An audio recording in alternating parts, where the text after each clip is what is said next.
जनता curfew यानी जनता के लिए, जनता द्वारा खुद पर लगाया गया कर्फ्यू। ये लोग अपनी परवाह न करते हुए दूसरों की सेवा में लगे हुए हैं। ऐसे लोगों का आभार व्यक्त करें। 9 मिनट के लिए मोमबत्ती, दिया, टॉर्च या मोबाइल की फ्लैशलाइट जलाएं। भारत में लॉकडाउन को अब 3 मई तक और बढ़ाना पड़ेगा।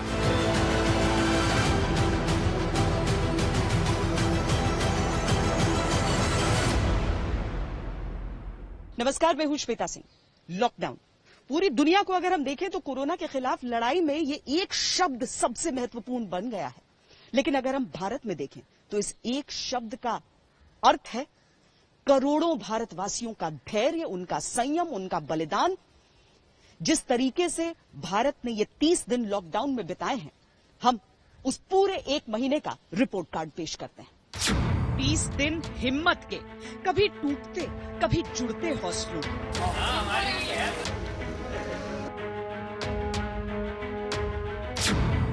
30 दिन बलिदान के, जान के लिए जहान की आहुति के।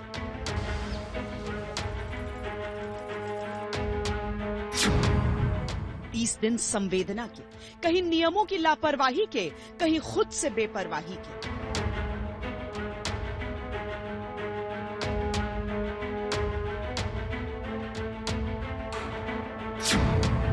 30 दिन तैयारियों के, एक अनजाने दुश्मन से मुकाबले के।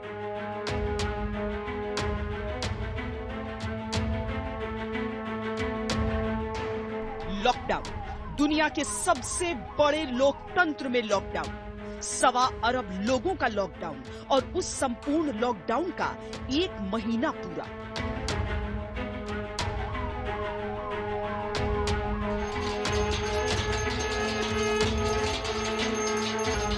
प्रधानमंत्री के आह्वान पर कोरोना के खिलाफ युद्ध का शंखनाद हुआ।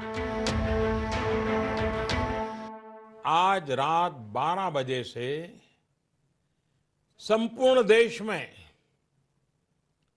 संपूर्ण लॉकडाउन होने जा रहा है। रक्षकों ने संभाली लॉकडाउन में अपनी जिम्मेदारियां। मरकज से निकलकर देश भर में फैली जमातियों की गुस्ताखियां। कि जिस तरह का भी कोई अजाब आए, तुम्हें दौड़ना चाहिए मस्जिदों की तरफ। तो मैं कहता हूं, अगर तुम्हें तुम्हारे तजर्बे में ये नजर भी आ जाए कि मस्जिद में आने से आदमी मर जाएगा, तो इससे बेहतर मरने की जगह कोई हो नहीं सकती। लॉकडाउन की नीरसता में जोश बढ़ाने वाली दिवाली भी आई। 9 मिनट के लिए मोमबत्ती, दिया, टॉर्च या मोबाइल की फ्लैशलाइट जलाएं।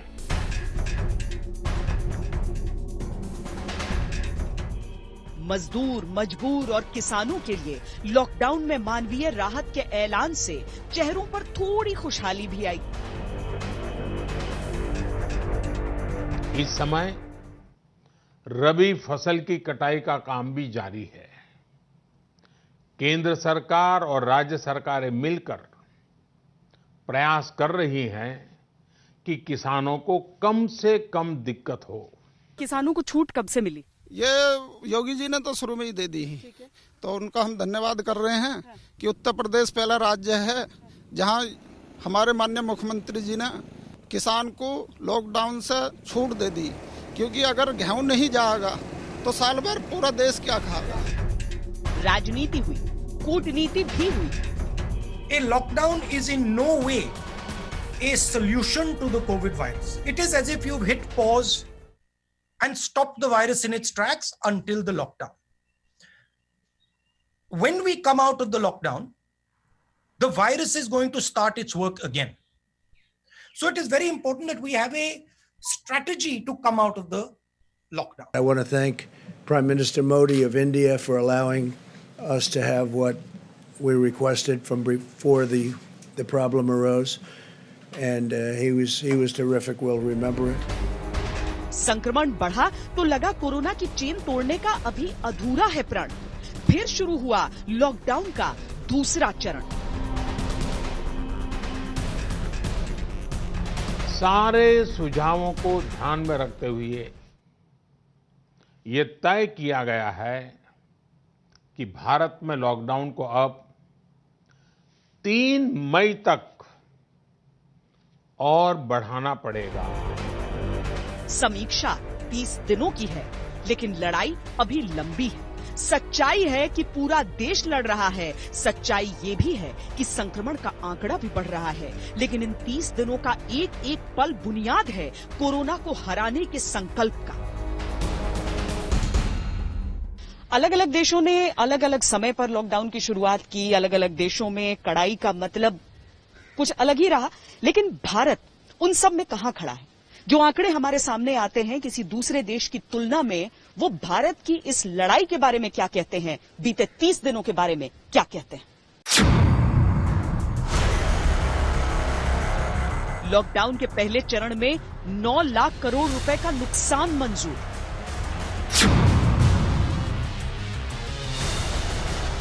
त्योहारों की रौनकों पर लॉकडाउन का सन्नाटा भी मंजूर।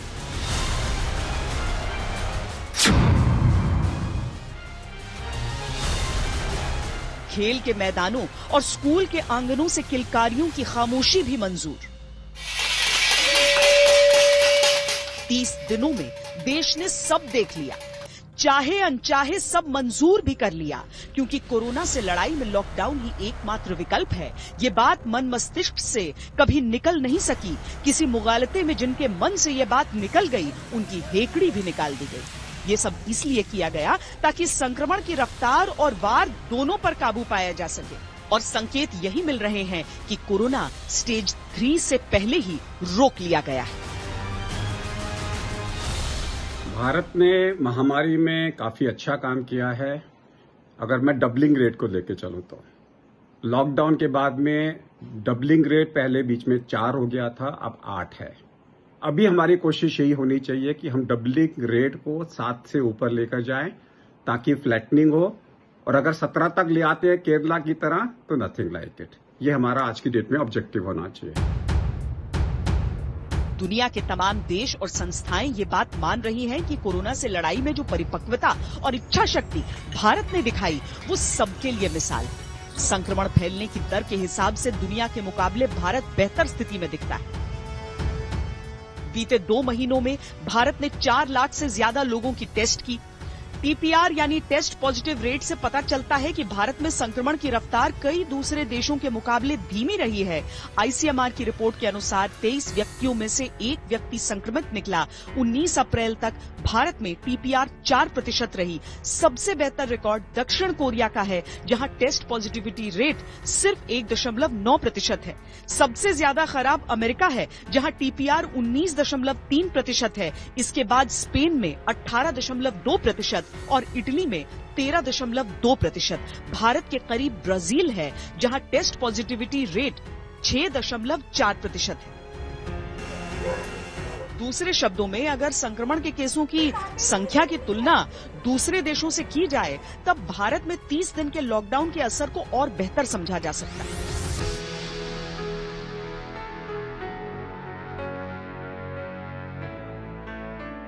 भारत में संक्रमण का पहला केस 30 जनवरी को आया। ताजा संख्या आपके सामने है। तुलना में अमेरिका, जिसका पहला केस 21 जनवरी आया, इटली, स्पेन और यूके, जहां पहला केस 1 फरवरी को आया। What is the real weapon against the virus? The biggest weapon. The biggest weapon is testing. Testing at scale so you know where the virus is moving and you can isolate the virus, you can fight the virus and you can target the virus. अगर disease चालू हो गई तो obviously सब देशों ने अपनी जो टेस्टिंग किट्स मंगानी थी वो मंगानी शुरू हो गई। तो आज टेस्टिंग किट्स का जो सप्लाई है वो लिमिटेड है, वो रियलिटी है। अमेरिका भी टेस्टिंग किट्स चाहता है, यूरोप भी टेस्टिंग किट्स चाहता है, सब देश टेस्टिंग किट्स चाहते हैं। उस सिचुएशन में हिंदुस्तान के हाथ में टेस्टिंग किट्स नहीं पड़ रही हैं। जो आप रैपिड टेस्टिंग किट्स की बात कर रहे हैं वो भी मिनिस्क्यूल नंबर ऑफ किट्स हैं। तो हमें कोई ना कोई तरीका निकालना पड़ेगा।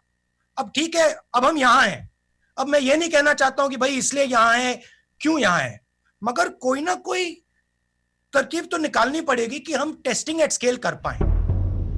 वायरस नया है और उसकी चुनौती अदृश्य दुश्मन की तरह। कुछ कमियों लेकिन ज्यादा संकल्प शक्ति के साथ भारत जूझने से एक कदम पीछे नहीं हट रहा। 30 दिन बीत गए हैं, हमारा विश्वास मजबूत है कि हम मुकाबला कर लेंगे। पहले 21 दिनों के लॉकडाउन की घोषणा, उसके बाद उनमें 19 दिनों का इजाफा, और अब किसी को नहीं पता कि लॉकडाउन को आगे बढ़ाने की आवश्यकता होगी और होगी तो कितनी। दरअसल जब भी लॉकडाउन होता है तो उसके कड़ाई से पालन की आवश्यकता होती है। अगर एक भी तबका ऐसा निकले जो उसका पालन न कर रहा हो तो पूरी की पूरी जो एक्सरसाइज है उसका फायदा नहीं रह जाता। दूसरे देशों की तुलना में भारत ने समय पर लॉकडाउन का ऐलान कर दिया, जिससे देश के अंदर कोरोना संक्रमण के खिलाफ जंग में भारत की स्थिति दूसरे देशों के मुकाबले काफी मजबूत हुई। लेकिन फिर दिल्ली में 22 मार्च को कुछ ऐसा हुआ जिसने इस युद्ध में दुश्मन को मजबूत होने का मौका दे दिया। पूरा इलाका बहुत घनी आबादी वाला ये पूरा इलाका है। अगर ये काबू से बाहर हो गया तो वाकई भारत, जो अभी तक दुनिया के बाकी देशों की तुलना में एक बेहतर आंकड़े के साथ एक बेहतर प्रबंधन दिखा रहा है, उसके लिए बड़ी परेशानी आ जाएगी। क्या देश में कोरोना मरीजों की तादाद आज कम होती अगर मरकज का मामला न होता? क्या कोरोना वायरस के बढ़ते मामलों पर नियंत्रण पा लिया गया होता अगर निजामुद्दीन में जमातियों की भीड़ न लगती? क्या महामारी की सूरत हाल कुछ और होती अगर जमातियों को वक्त रहते क्वारंटीन कर लिया गया होता? आंकड़े बताते हैं कि अगर जमात से जुड़े संक्रमण के मामले नहीं आए होते तो 30 दिनों में देश में कोरोना फैलने की रफ्तार आधी होती। स्वास्थ्य मंत्रालय के अनुसार जिन जिन राज्यों में दिल्ली से जमाती लौटे हैं उन राज्यों में कोरोना के मामले ज्यादा पाए गए। तमिलनाडु में 84% मामले तबलीगी जमात के लोगों के हैं, तेलंगाना में 79%, दिल्ली में 63%, उत्तर प्रदेश में 59% और आंध्र प्रदेश में 61%।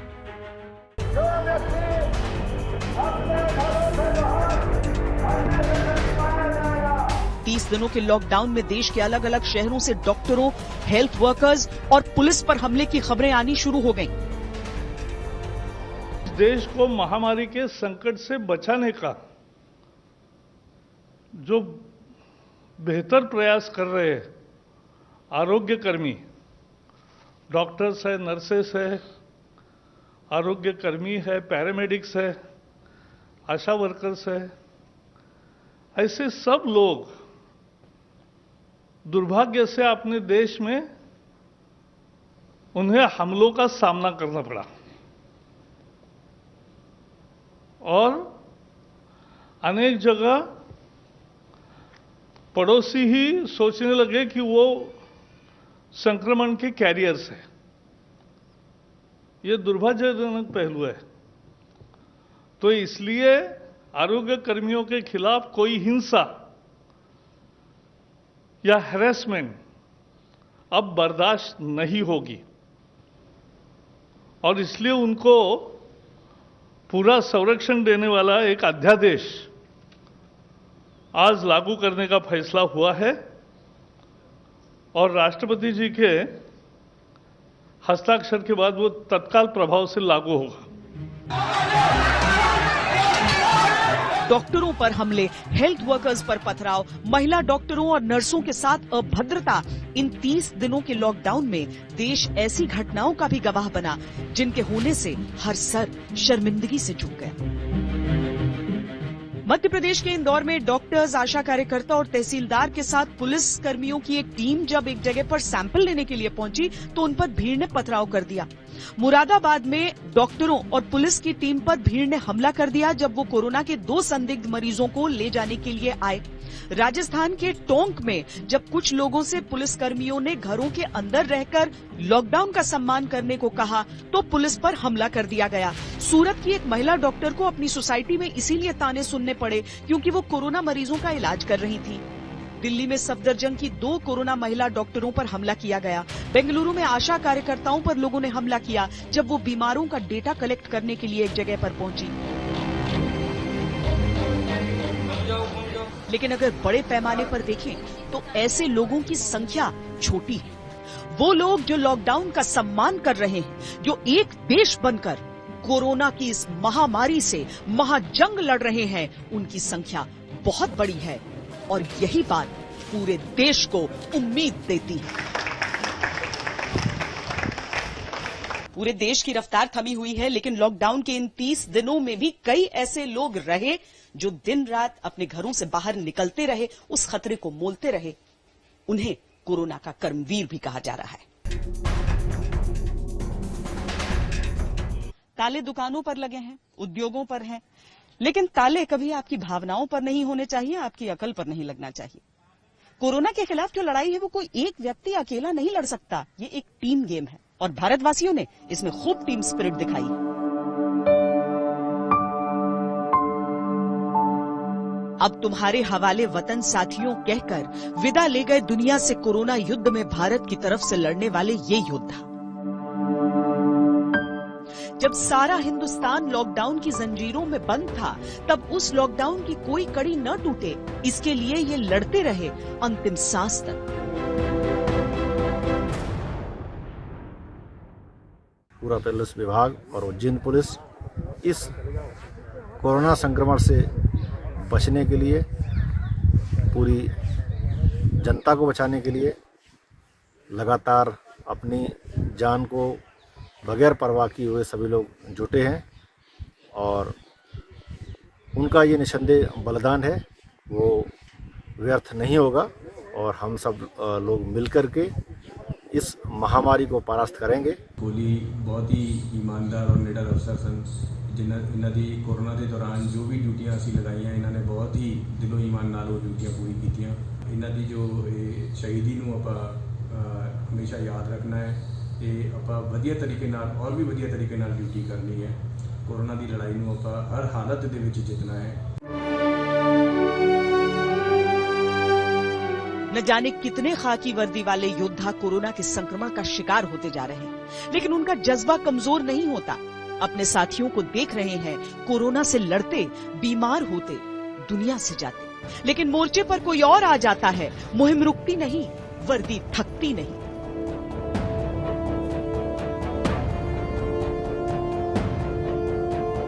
लॉकडाउन का पालन करें, अनावश्यक रूप से न निकले, अफवाहों में न आए, एक दूसरे से दूरी बनाए रखें।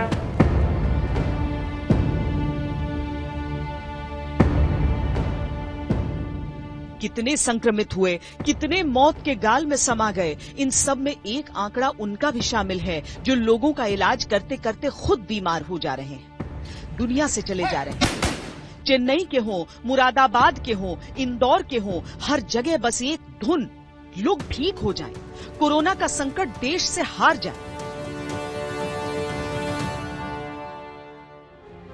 देश में इस समय 9,27,000 MBBS डॉक्टर हैं, 1,53,656 MBBS students, 17,48,363 nurse, 11,25,222 pharmacist, 1,79,918 ex serviceman समेत लाखों स्वास्थ्य और सफाई कर्मी लगे हुए हैं कोरोना संकट काल में देश को हिम्मत देने के लिए।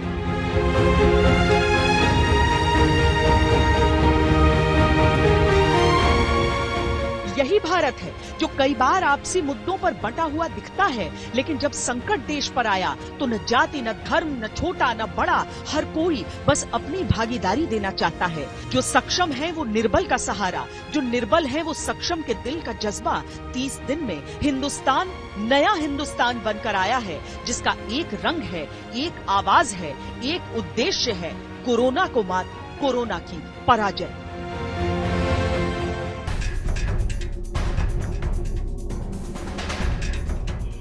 पूरे देश में अलग अलग वजहों से कई बार चक्का जाम किया जाता रहा है, लेकिन ऐसा पहली बार हो रहा है जब देश ही नहीं पूरी दुनिया का चक्का जाम है।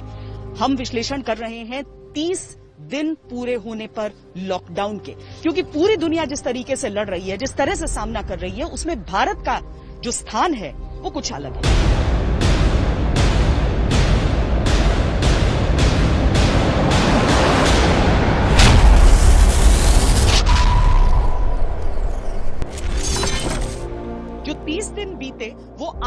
दिनों की समीक्षा में बीते।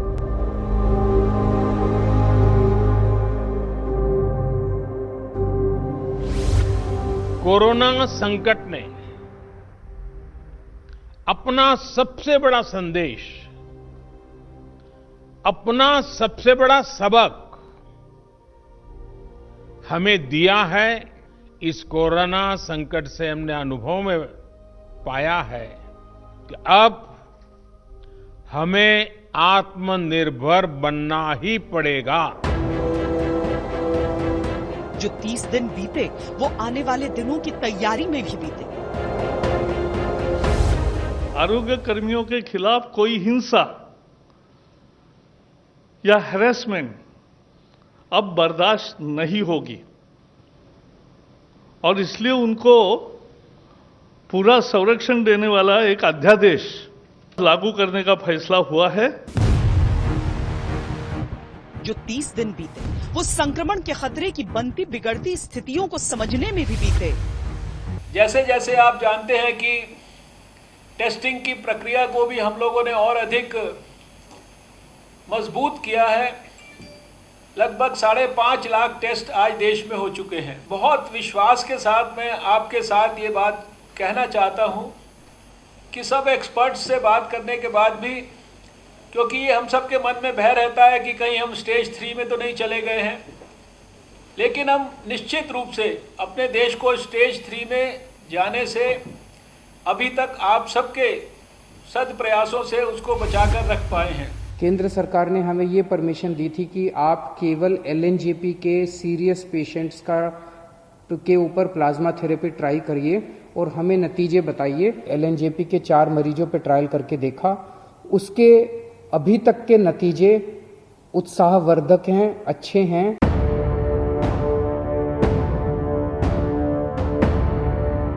लेकिन इन्हीं 30 दिनों में बहुत कुछ ऐसा भी बदला जिसने दुनिया भर में भारत को मार्गदर्शक राष्ट्र की भूमिका में ढाल दिया। प्रधानमंत्री मोदी ने जिस कुशलता से 1.25 अरब की आबादी को लॉकडाउन के लिए तैयार किया, उसने दुनिया को हैरान किया।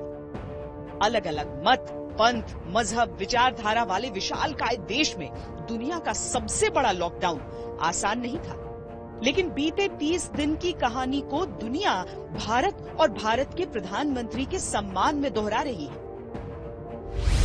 अमेरिकी एजेंसी morningconsult.com ने कोरोना संकट के समय सबसे सकारात्मक छाप छोड़ने वाले प्रभावशाली नेताओं का सर्वे किया, जिसमें दुनिया के हर नेता को पछाड़कर प्रधानमंत्री मोदी पहले स्थान पर रहे। इस सर्वे में सर्वशक्तिमान राष्ट्र के राष्ट्रपति ट्रंप आखिरी पायदान पर थे। हाल ही में ऑक्सफोर्ड यूनिवर्सिटी ने कोरोना को रोकने को लेकर सबसे बेहतर ढंग से काम करने वाले देशों पर एक रिपोर्ट जारी की। इसमें 73 देशों के तरीकों का अध्ययन किया गया। इसमें America, Italy, England, south Korea जैसे देश भी शामिल थे। भारत को अपने प्रयासों के लिए 100 में से 100 नंबर मिले। प्रधानमंत्री ने आह्वान किया और 1.25 अरब लोग इसे जीवन का अंतिम विकल्प मानकर 30 दिन तक निभा लाए। आगे भी देश इसी लीक पर चलने को तैयार दिखता है। भारत के इस जज्बे को देखकर दुनिया भारत के नेतृत्व को सलाम भेजते नहीं थक रही। India has tremendous capacities. All countries have tremendous capacities. That countries like India lead the way and show the world what can be done, and do as they have done before. Show that aggressive, sustained public health action from community right the way through the head of state can have a profound effect on the trajectory and the outcome of this pandemic. WHO ने तो बार बार कहा कि हर देश को भारत से सीखना चाहिए। Corona की क्रूर मार से कराहती दुनिया को जब हाइड्रोक्सी क्लोरोक्वीन दवाई में जिंदगी की एक उम्मीद दिखी, तो दुनिया की इस मांग को पूरा किया महाशक्तियों ने सर झुकाकर भीगी आंखों से भारत को शुक्रिया कहा। 30 दिन के लॉकडाउन की ये एक ऐसी कहानी है जिसे दुनिया और देश भारत की महानता के तौर पर हमेशा दोहराता रहेगा।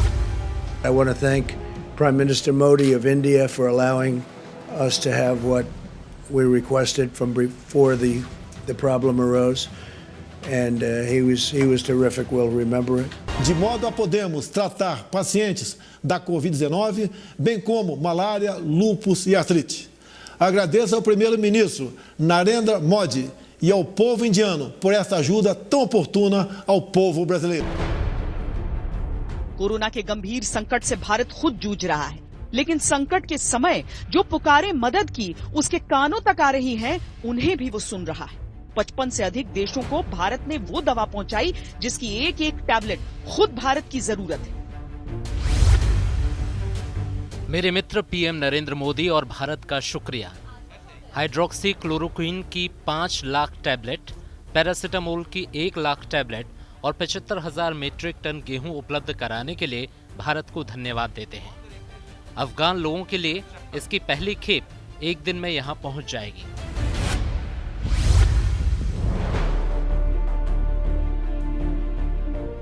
कोरोना की मुश्किल देश के सामने ताल ठोक रही थी, लॉकडाउन की स्थिति बन चुकी थी, लेकिन हर सवाल का जवाब खुद प्रधानमंत्री मोदी बन गए। मुख्यमंत्रियों से मीटिंग्स, कार्यकर्ताओं को संबोधन, देश से संवाद और मन की बात सब कुछ चलता रहा। सार्क देशों और G20 के ऑनलाइन मंचों से भी प्रधानमंत्री मोदी ने ऑल इज वेल, कैसे रहें, सारे संदेश दिए। हर रोज नई तरकीब, हर रोज नई तकनीक, हर रोज जीतने का भरोसा। अपनी इम्यूनिटी बढ़ाने के लिए आयुष मंत्रालय द्वारा जो निर्देश दिए गए हैं उसका अगर हम पालन करें, गर्म पानी है, काढ़ा है, इनका निरंतर सेवन करें। मिल जा फिर गले, हंसते हंसते सलाम नमस्ते। बात छोटी सी है, लेकिन दुनिया के लिए भारत की तरफ से उपहार बन गई। जब सारी दुनिया के रिश्ते लॉकडाउन की जंजीरों में बंधने वाले थे, उससे पहले जो स्वागत सत्कार का प्रतीक बना वो भारत का संस्कार है। नमस्ते दुनिया के अभिवादन का जरिया बन गया। नमस्ते। मौजूदा लॉकडाउन की अवधि 3 मई तक है, यानी 40 दिन के लॉकडाउन में 30 दिन बीत चुके हैं। भारतवासियों ने एक बहुत बड़ी तादाद में इस लॉकडाउन का अच्छा पालन किया है। दरअसल लॉकडाउन की जरूरत क्यों होती है? वो इसीलिए क्योंकि जब किसी बीमारी का कोई इलाज नहीं तो अव्वल वो संक्रमण को रोकता है फैलने से, और दूसरा तैयारियों की मोहलत देता है सरकार को। आइए आपको दिखाते हैं कि बीते 30 दिनों में सरकार ने तैयारियां किस तरह की। 1,73,000 आइसोलेशन बेड्स और 21,800 आईसीयू बेड्स में इसके द्वारा तैयार किए जा चुके हैं। भारत में लॉकडाउन के 30 दिन कोरोना से जंग की तैयारी के थे। असली जंग अब शुरू हुई है। कम समय में भारत ने ज्यादा से ज्यादा बड़ी मुसीबत से निपटने के लिए खुद को तैयार किया। आईसीएमआर की रिपोर्ट के अनुसार लॉकडाउन के 30 दिनों के अंदर 602 अस्पताल महामारी से लड़ने के लिए बिल्कुल तैयार हुए। इन अस्पतालों में 1,06,719 आइसोलेशन बेड और 12,024 आईसीयू बेड रेडी किए गए। इस सब के अलावा राज्यों को कोरोना अस्पताल बनाने के भी निर्देश दिए गए। विश्व का अनुभव ये कहता है कि कोरोना के 10,000 मरीज होने पर 1,500-1,600 बेड्स की जरूरत होती है। भारत में आज हम 1 लाख से अधिक बेड्स की व्यवस्था कर चुके हैं। इतना ही नहीं, 600 से भी अधिक ऐसे अस्पताल हैं जो सिर्फ कोविड के इलाज के लिए काम कर रहे हैं। इन सुविधाओं को और तेजी से बढ़ाया जा रहा है। देश के सामने सबसे बड़ी समस्या स्वास्थ्य व्यवस्था में इंफ्रास्ट्रक्चर की कमी है, लेकिन बीते 30 दिनों में देश ने काफी हद तक इस मामले में भी खुद को मजबूत कर लिया। रेलवे ने इसके बाद डिब्बों और कैबिन का इस्तेमाल चलते फिरते अस्पताल के रूप में करने का फैसला किया। इसमें परामर्श कक्ष, मेडिकल स्टोर, गहन चिकित्सा कक्ष और रसोई यान की सुविधा होगी। रेलवे ऐसे 20,000 कोच और तैयार कर रहा है जिन्हें कभी भी अस्पताल में तब्दील किया जा सकता है। The first cabin in each coach will be used for doctors and paramedical staff. That is why it has been screened off with plastic curtains. In sleeper coaches, the middle berth has been removed to facilitate the patients. 3 types of dustbins have been provided in each cabin. देश की आबादी बड़ी है और संक्रमण की रफ्तार उससे भी तेज। मास टेस्टिंग एक बड़ी चुनौती है, लेकिन लॉकडाउन के 30 दिनों के अंदर देश ने इसके लिए भी खुद को प्रशिक्षित करने का काम पूरा कर लिया। आशा वर्कर्स और आंगनबाड़ी कार्यकर्ताओं को इसके लिए विशेष ट्रेनिंग दी गई। राष्ट्रीय ग्रामीण स्वास्थ्य मिशन के अनुसार देश में आशा वर्कर्स की संख्या 10,31,000 और आंगनबाड़ी कार्यकर्ताओं की संख्या 14 लाख से ज्यादा है। ग्रामीण और कस्बाई इलाकों में कोरोना संक्रमण की पहचान के लिए स्थानीय स्वास्थ्य कर्मियों के अलावा इनकी बड़ी जिम्मेदारी होगी। कोरोना संकट जिस तरह से है उसमें आशा वर्कर्स का और आंगनवाड़ी का बहुत एक अहम भूमिका है। खास करके पोलियो के समय में, पोलियो उन्मूलन भारत जबकि पूर्व पोलियो से मुक्त हो गया, इसमें उनका बड़ा योगदान रहा है। रोटरी के कई ऐसे मित्र जिनसे हम परिचित हैं, इस बार वो हजारों की संख्या में विभिन्न राज्यों में काम कर रही हैं और वो सर्वे करके किसी को यदि ज्यादा बुखार या कोई ऐसे लक्षण दिखाई दे रहे हैं इस वायरस के, कोरोना वायरस के, तो उसके बाद उनकी जानकारी वो जो संबंधित अधिकारी हैं, अस्पताल है, वहां तक पहुंचाती है। उन लोगों को भी सलाह समझाती है कि उन्हें जाकर के तुरंत इलाज कराना चाहिए। इस दृष्टि से एक अहम भूमिका आशा वर्कर्स निभा रही है। आईसीएमआर की रिपोर्ट के अनुसार मास लेवल पर टेस्टिंग के लिए किट्स की कमी नहीं है। 30 दिनों के अंदर देश ने लंबी लड़ाई के लिए जरूरी इंफ्रास्ट्रक्चर तैयार करके ये संकेत दिया है कि लड़ाई चाहे जितनी लंबी हो, हम तैयार हैं। बीते 30 दिनों में हिम्मत और हौसलों की कहानियां सुनाई दी, तो इसके साथ ही मानव त्रासदी की उन तस्वीरों से भी आंखें नहीं मूंदी जा सकती।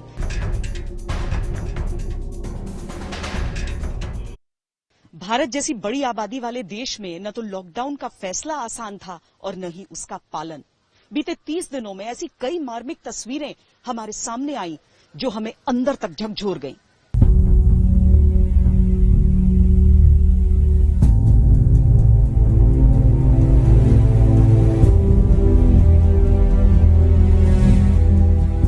संकट की इस घड़ी में बेबसी घर लौटने की रही, जो कभी दिल्ली के बस अड्डों पर दिखी तो कभी बांद्रा के रेलवे स्टेशन पर।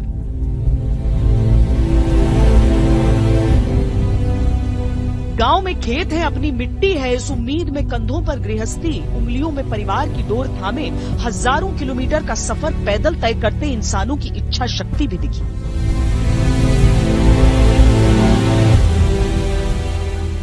नौकरी चलती रहे, इसके लिए बीमारी की हालत में भी अपने काम को करते रहने का जुनून दिखा। कोरोना संक्रमण ने घेर लिया, तब पता चला कि एक लाचारी इंसान की ये भी थी। हमारे पास कुछ भी नहीं, ना पैसे ऐसे, ना खाने के लिए कुछ भी बचता नहीं है, तो क्या करें, जा रहा है, पैदल भी जा रहा है, जैसे भी है।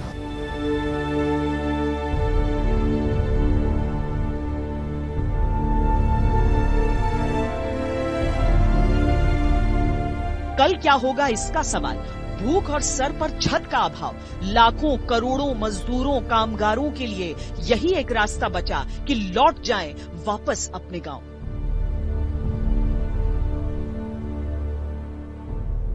आप लोग कहाँ जहाँ रहते हैं वहाँ रहने की व्यवस्था नहीं है? अब नहीं, व्यवस्था नहीं है। वहाँ से भी लोग भगा रहे हैं, कोठी में रहते हैं ना बगल वाले साहब लोग, तो बोलते हैं यहाँ क्यों रह रहे हो। अब जब बच्चा लोग तो थोड़ा बहुत रोता है, हर शोर मचाता है, तो कहते हैं यहाँ क्यों रहते हो। तो वो लोग काम वैसे बंद, ठेकेदार हमारा आता नहीं है, सब मजदूरी करते हैं। तो पूछता बाद में, पहले पुलिस वाला डंडा मार देता है।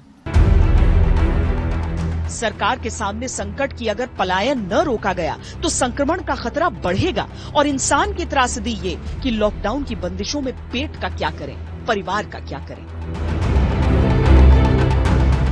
लॉकडाउन के बीते 30 दिनों में लोगों के खातों में पैसे जमा किए गए।